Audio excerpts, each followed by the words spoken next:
Assalamualaikum warahmatullahi wabarakatuh. Selamat malam. Perkenalkan, nama saya Kumarana Eka Nasrullah. NIM saya G0023-092. Saya dari kelompok B3 atau SGD 13 kelas B. Nah, di sini saya akan mengerjakan laprak dari anatomi di blok 2.3. Untuk yang pertanyaan pertama, jelaskan tentang Broadman area dan fungsinya. Jadi kan untuk pertama-tama encephalon itu kan atau cerebrum terdiri dari beberapa lobus. Ada yang dari lobus frontal, lobus parietal, occipital, dan lobus temporal. Nah, sebelum itu di dalam lobus ini terdapat gyrus dan sulcus. Nah, di gyrus-gyrus tersebut terdapat namanya area Brodmann. Nah, untuk yang di daerah frontal atau mohon maaf, saya ulang.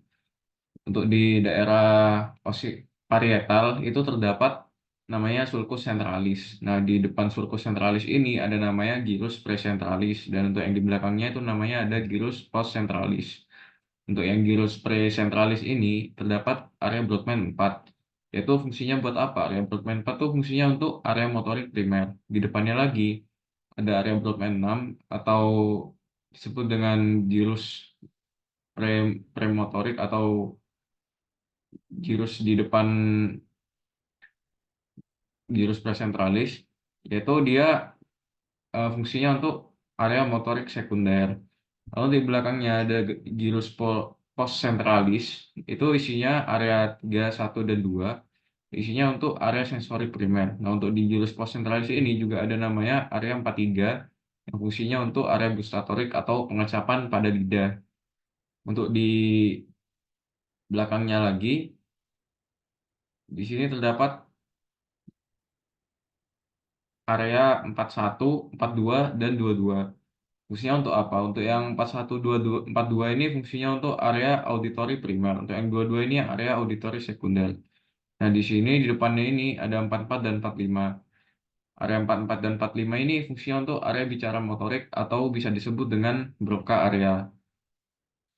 Nah, yang menghubungkan antara Broca area dan area auditori primer ini, di auditori primer ini sebenarnya juga ada namanya area Wernicke. Dia adalah kumpulan dari gyrus 39, 40, dan 42.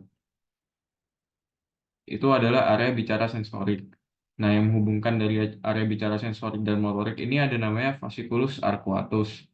Lalu selanjutnya di daerah occipital itu adalah merupakan area visual, yaitu dari area Brodmann 17, 18, 19, urutannya dari belakang. Jadi yang 17 itu untuk primary visual area atau area visual primer, 18 area visual sekunder, 19 juga sekunder. Lanjut ke soal berikutnya. Soal berikutnya itu ada tractus pyramidalis. Nah, tractus pyramidalis itu apa? Dilihat dari gambar ini dilihat dari arah inferior dengan potongan transversalis. Nah, ini bisa dilihat kalau yang warna merah dan hijau, ini adalah tractus corticospinalis atau tractus pyramidalis. Jadi traktus ini adalah traktus yang berfungsi untuk menghantarkan jaras motorik dari korteks ke medula spinalis ke sistem saraf perifer. Nah, ini traktus corticospinalis atau pyramidalis itu traktus yang bawa jaras eferen atau motorik dari korteks cerebri di gyrus precentralis, area Brodmann 4 yaitu motorik primer. Traktus ini nanti akan melewati talamus sama kapsula interna, terus nanti di sini juga ada pedunculus cerebri, tapi dia cuma lewat gitu. Lalu nanti akan menyilang di decussatio pyramidalis di truncus cerebri, di daerah posterior truncus cerebri. Tapi itu ada juga yang nggak menyilang, yang menyilang itu tractus corticospinalis yang lateralis, sedangkan yang nggak menyilang itu anterior. Nah, sebenarnya yang anterior juga menyilang, tapi tidak di decussatio pyramidalis, tapi nanti di segmen medula spinalis masing-masing. Nah, selain tractus pyramidalis, tentunya ada tractus extrapyramidalis. Tractus extrapyramidalis ini adalah ada neuron yang menyilang dan tidak menyilang.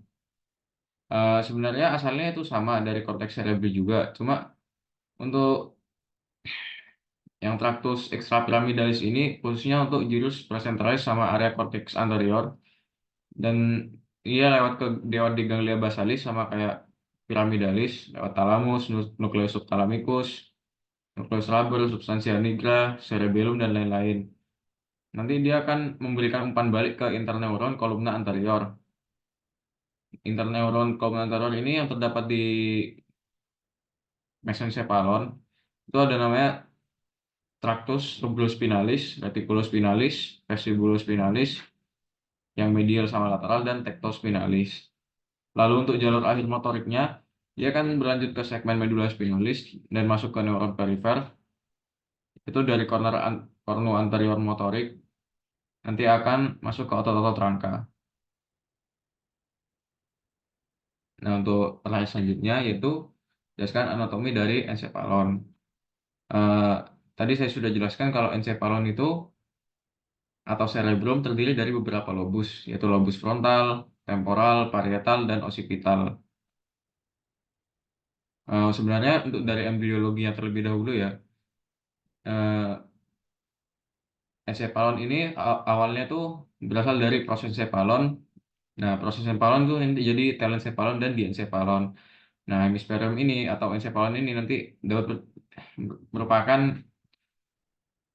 cabang dari telencephalon itu. Sedangkan diencephalon itu akan menjadi bagian dalamnya nanti. Nah, ini letaknya di fossa cranii anterior sama media. Lalu terdiri dari dua belahan, ada hemisferium dextra sama sinistra, dipisahkan oleh episura longitudinalis cerebri. Terus dihubungkan oleh corpus callosum. Nah, dari lobus-lobus ini tadi saya jelasin sudah, bagian terluarnya itu terdiri dari atas lipatan. Itu namanya apa? Kalau yang lipatannya dalam itu atau berbentuk cekungan itu namanya visura atau sulcus. Kalau yang di luarnya yang nggak berbentuk cekungan itu namanya gyrus. Gyrus itu bagian yang menonjol kayak rigi-rigi gitu. Lalu mereka dibagi oleh beberapa lobus dan sulcus. Kayak sulcus yang paling terkenal tuh sulcus centralis, sama ada sulcus lateralis juga. Itu kalau yang centralis membagi presentalis sama postcentralis. Kalau yang sulcus lateralis ini bagi di bagi lobus temporalis sama parietalis serta gyrus-gyrusnya juga. Lalu ada lobus limbicus sama lobus insulae. Lobus limbicus ini fungsinya untuk sistem emosional. Jadi kayak misal lobus limbicus ini ada susunannya tuh ada gyrus stimuli, ada gyrus parahipokampalis, ada subkalosis sama formatio hippocampii. Formatio hippocampii ini terdiri dari apa? Terdiri dari ungkus, gyrus parahipokampalis, sama ada juga nukleus dentatus. Nah, ini untuk lobus insulae. Lobus insulae itu dapat di jika misal sulcus lateralis itu yang membatasi lobus temporal sama parietal itu kayak dibuka gitu, nanti akan kelihatan lobus insulae. Lobus insulae ini terdapat gyrus longus, gyrus brevis, juga ada sulcus centralis insulae. Itu misalnya gyrus longus sama brevis, sama sulcus circularis insulae itu mengelilingi si gyrus insulenya, juga ada limen insulae. Nah, ini adalah ganglia basalis. Sebenarnya ganglia basalis itu merupakan bagian dari diencephalon, tapi juga juga yang terdapat di bagian tengah si encephalon itu. Ini yang dilewati dari tractus piramidalis tadi. Pertama ada nucleus caudatus, dia bentuknya lengkung, kaput di ujung anterior, nanti akan semakin mengecil ke cauda menjadi cauda nucleus caudatus. Dia akan berakhir di kompleks amygdaloideum. Kompleks amygdaloideum itu di mana? Itu di lobus limbicus tadi. Lalu ada nucleus lentiformis. Ini terdiri dari dua bagian, ada yang putamen sama globus pallidus. Itu dipisahkan oleh lamina medullaris eksterna. Lalu ada corpus amygdaloideum. Corpus amygdaloideum ini yang ada di lobus limbicus tadi, berhubungan dengan sistem limbik dan berhubungan sama ungkus pada gyrus hipokampi. Lalu claustrum itu lamina glia tipis di antara putamen sama insula. Nah, si ganglia basalis ini di tengahnya di dibatasi atau ya dibatasi oleh kapsula interna. Lalu untuk pertanyaan selanjutnya itu tempat keluar nervi cranii basis ensefali. Jadi kalau nervus cranial itu kan keluar dari dua tempat, ada yang dari basis ensefali dan basis cranii. Untuk basis ensefali terlebih dahulu, bulbus olfactorius itu tempat keluar dari nervus olfactorius. Kalau nervus opticus dia kan keluar lewat chiasma opticum. Nah, untuk nervus 1 dan 2 ini dia keluar dari daerah ensephalon. Lalu lanjut untuk oculomotorius. Nah, oculomotorius dia kan keluar di fossa interpeduncularis itu di mesencephalon. Nah, juga trochlearis di caudal colliculus inferior. Nah, untuk yang trochlearis ini satu-satunya nervus yang keluar lewat posterior dari mesencephalon. Lalu untuk di bawahnya nervus trigeminus. Nervus trigeminus tuh dia keluar di brachium pontis atau di bagian pons, atau bisa disebut dengan di bawahnya itu kan di atasnya itu ada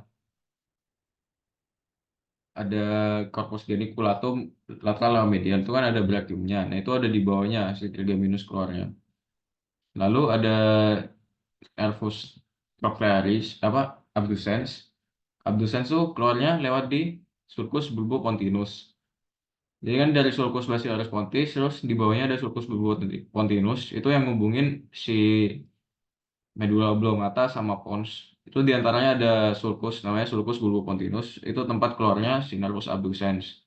Lalu untuk nervus facialis, facialis agak ke lebih lateral, dia keluar di angulus cerebellopontinus. Angulus cerebellopontinus ini apa? Yaitu kayak sulcus di antara si medulla oblongata, pons dan juga si cerebellum. Jadi berbentuk sudut gitu. Ini dinamakan angulus cerebellopontinus. Untuk nervus vestibulocochlearis juga sama keluar di angulus cerebellopontinus. Nah, selanjutnya di si glossopharyngeus, vagus dan accessorius itu keluar lewat di sulcus posterolaterales dari si medula oblongata ini. Lalu untuk yang sulcus anterolateralis itu tempat keluarnya si nervus hypoglossus. Nah, ini untuk tempat keluar tempat keluar nervi cranialis di basis cranii. Tuh, pertama itu nervus olfactorius kan dia nanti akan bentuk bulbus olfactorius, dia keluarnya di basis cranii lewat di lamina criprosa ini. Lamina criprosa itu tempatnya di superior dari tulang hidung itu. Terus nervus opticus akan lewat di canalis opticus. Lalu di bawahnya lagi ada viscera orbitalis superior itu akan dilewati oleh nervus oculomotorius ophthalmicus. Lalu buat nervus trochlearis juga ke viscera orbitalis. Bentar. Trochlearis itu juga ke viscera orbitalis superior sama kayak oculomotorius. Lalu trigeminus untuk yang ophthalmicus dia juga V1 itu keluar lewat viscera orbitalis superior, maxillaris tuh ke foramen rotundum, kalau yang mandibularis di foramen oval. Lalu untuk nervus facialis sama vestibulocochlearis dia di meatus acousticus internus. Lalu untuk glossopharyngeus sama vagus tuh di foramen jugular. Nah, untuk yang nervus hipoglossus ini ada dua, ada yang canalis condylaris sama canalis hipoglossus. Hanya saja yang canalis condylaris kadang tidak kelihatan di basis cranii. Selanjutnya jelaskan dari circulus arteriosus Willisi atau arteri yang memvaskularisasi cerebri. Yaitu circulus arteriosus Willisi ini adalah arteri atau percabangan arteri yang vaskularisasi sistem sistem vaskularisasi cerebri. Eh, Pokoknya dia dibentuk pada basis encephalon dan dia menempel di sulcus basilaris pontis tadi di bagian pons. Nah, untuk percabangannya itu, nah ini dari depan ada arteri cerebri anterior, dia akan dihubungkan oleh arteri communicans anterior, lalu ada arteri cerebri media. Arteri cerebri media ini asalnya dari mana? Dari carotis interna. Terus ada arteri cerebri posterior. Nah, yang hubungin carotis interna sama cerebri posterior ini ada namanya arteri communicans posterior. Lalu arteri cerebri posterior ini asalnya dari arteri basilaris. Nah, arteri basilaris ini adalah pertemuan dari arteri vertebralis dextra sinistra. Arteri vertebralis dextra sinistra ini juga percabangan dari arteri subclavian dextra dan sinistra. Nah, untuk tanya selanjutnya, jelaskan tentang alur penglihatan dari anatomi media refrakta dan persarafannya. Jadi, yang pertama itu, jumlah cahaya yang masuk itu diatur oleh iris. Jadi, eh, iris itu mengatur, misal cahaya yang masuk itu lebih banyak, dia akan muskulus si muskulus yang berbentuk sirkular itu atau muskulus konstriktor papila itu akan berkontraksi. Nah, kalau misal cahayanya rendah atau gelap, muskulus dilator papil yang berbentuk radial mengelilingi lensa itu akan dilatasi. Jadi lensa akan terlihat lebih besar. Kalau misal cahaya masuk banyak, akan terlihat lebih kecil. Nah, cahaya masuk ini akan mengalami refraksi oleh lensa konveks dan konkav. Terus sinarnya ini melewati beberapa lapisan sel di retina. Lalu di retina ini kan eh, terdapat banyak bintik terdapat bintik buta. Nah, itu bintik buta itu daerah yang dilewati oleh arteri, vena, dan juga nervus opticus. Dan di sana tidak terdapat sel batang dan kerucut. Sedangkan di retina ini juga terdapat fovea. Fovea centralis itu daerahnya lebih gelap karena dia memiliki banyak sel kerucut dan di sebelah-sebelahnya itu ada namanya makula lutea, juga tinggi sel kerucut. Nah, di sana merupakan penglihatan yang paling jelas. Lalu di dalam retina, cahaya itu akan difototransduksi menjadi sinyal saraf, lalu akan diterima oleh ganglion saraf, terus masuk ke serat saraf nervis, serat saraf optik nervus opticus. Untuk penglihatan yang lateral, itu akan diterima di kiasma optikum, terus dia tidak akan menyilang. Nah, kalau yang medial, dia akan menyilang di kiasma optikum, masuk ke corpus geniculatum yang misal dari dextra, medial dextra, akan corpus geniculatum yang sinistra. Lalu sinyal saraf ini akan diterima di nukleus geniculatum lateral, terus akan berakhir di korteks, lobus occipital, area Broadband 17, area visual primer 18 dan 19. Nah, jaraknya dari nukleus geniculatum ke lobus occipital ini lewat radiasi optika. Nah, ini merupakan otot-otot mata, otot-otot yang menggerakkan mata. Jadi otot yang menggerakkan mata itu eh, macamnya banyak. Ada levator palpebral superior, rectus superior, rectus inferior, medial lateral, opticus superior, dan inferior.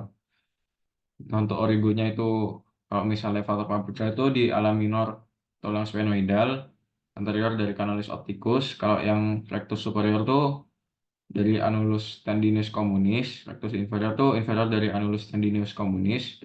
Bagian medialis kalau yang terus medial di medialis annulus tendineus, kalau yang lateral di lateral annulus tendineus.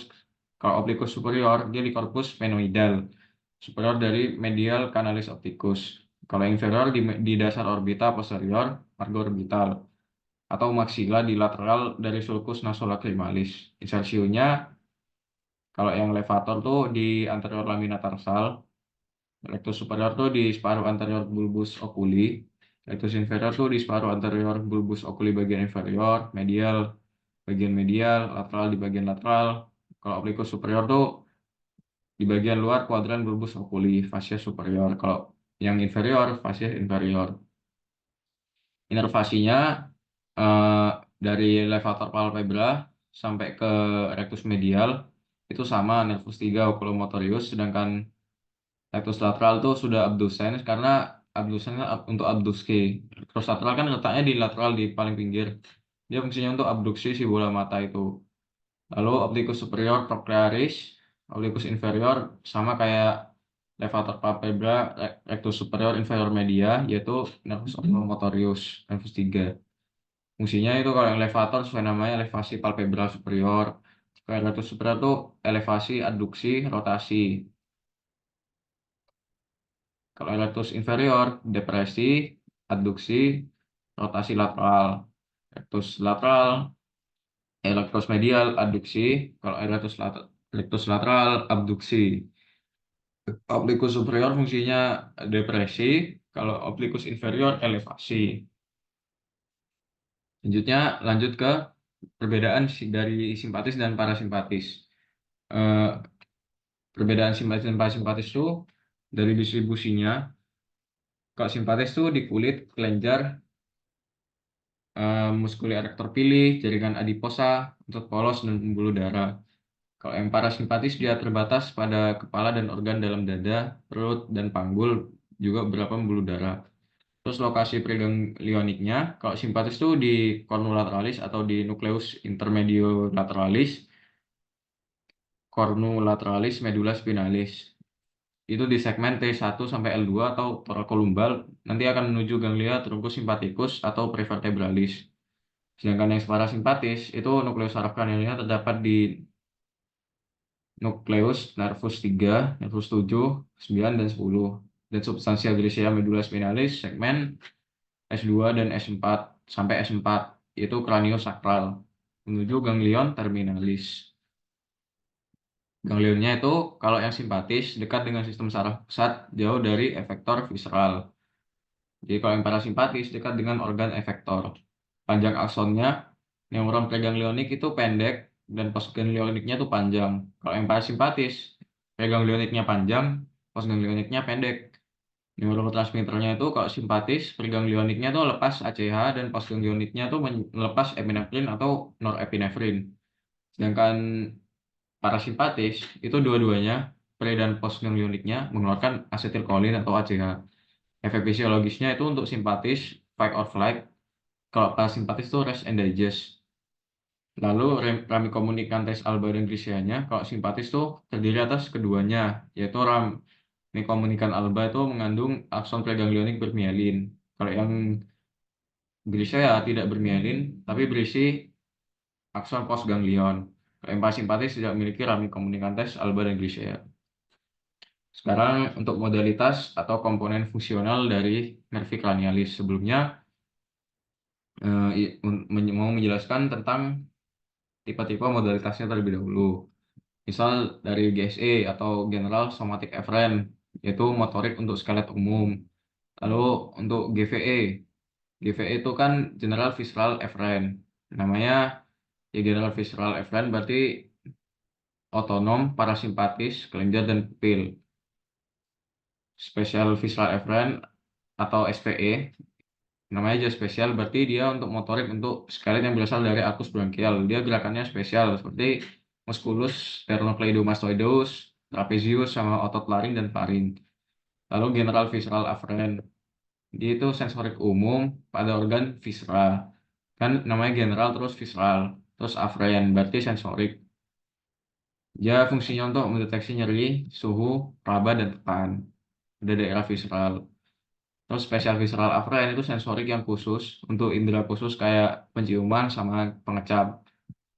Terus general somatic afferent itu sensorik untuk tubuh, yaitu kayak nyeri, nyeri, suhu, raba, dan tekan. Terus spesial somatic afferent itu sensorik indera khusus dari tubuh seperti visual, pendengaran, sama keseimbangan. Nah ini untuk modalitas nervi cranialisnya.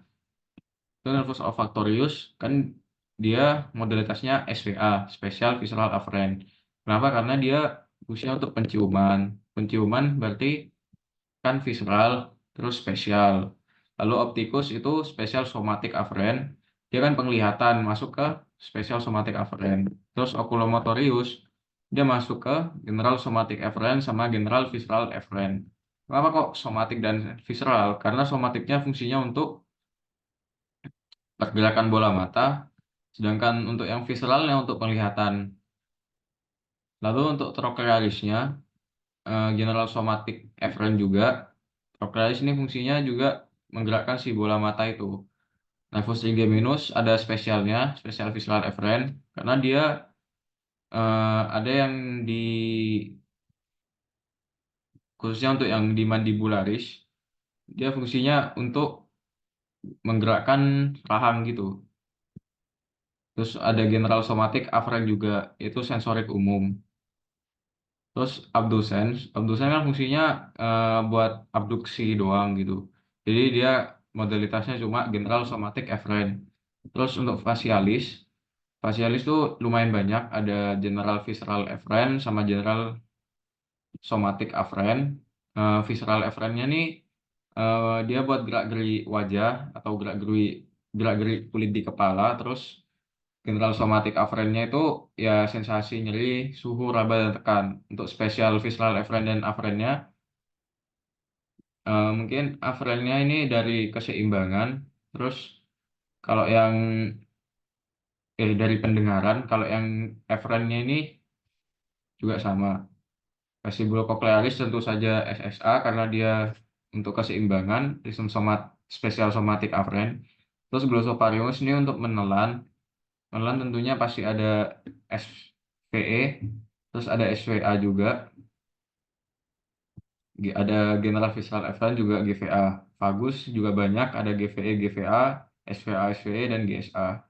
Accessorius tadi sudah dijelaskan kalau dia spesial visceral efferent itu untuk menggerakkan si otot skelet yang bercabangan dari arcus branchial, yaitu di musculus sternocleidomastoideus, stylomastoideus, terus di musculus laring dan faring. Terus nervus hypoglossus dia fungsinya untuk gerakan lidah, itu dia diberi modalitas general somatic efferent. Nah, sudah, terima kasih. Mohon maaf jika ada yang kurang. Wassalamualaikum warahmatullahi wabarakatuh.